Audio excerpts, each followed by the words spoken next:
I made hundreds of thumbnails on this iPad, so I thought I would make a short tutorial sharing my experience on how to make a great thumbnail. In my opinion, the iPad is the best device for photo editing. I know it doesn't have Photoshop, but with the Apple Pencil and Affinity Photo on the App Store is a desktop class app, so I think it will be more than enough to do any thumbnail. Affinity is a paid app though, and I think it is totally worth it, but if you don't have it, it's okay. This tutorial can be done on any app you want. Just get the basic idea and apply it on any project you have using any app you want. In this tutorial, I will make a thumbnail for the video you are watching right now. So the first step that I like to do is to go on YouTube and see what other people did and save the one that I like to get inspiration from. The next step is to get a face in the thumbnail, because research suggests that having a face in the thumbnail make more people click on your video. So make a canvas of 1280 pixels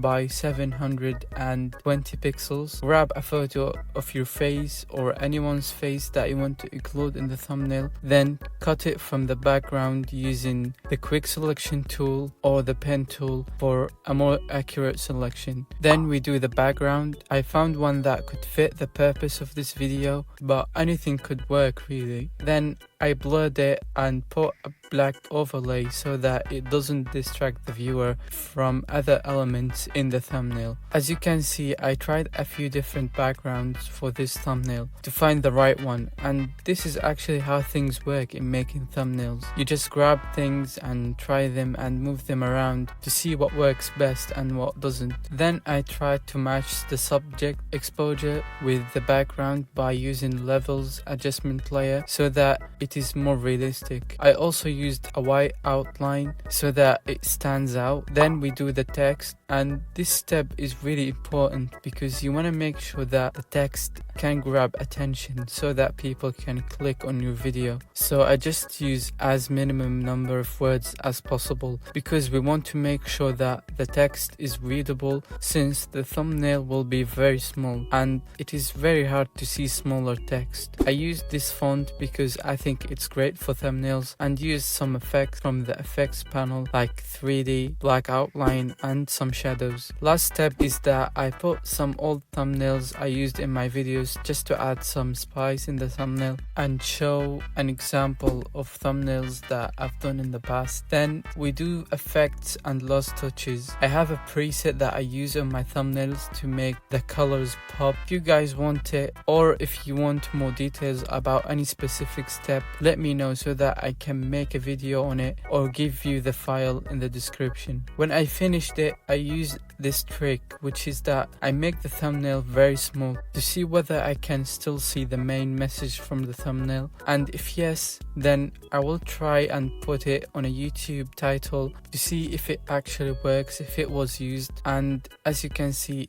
it's not bad. Also, I made another thumbnail for the next video, and it is the same idea: a simple background with the main subject, some readable nice text, and some other objects to explain what the video is about. Obviously, I'm not the best on this topic, but I'm just trying to share my experience, so I hope somebody will find this useful. And that's all really. Thanks for watching.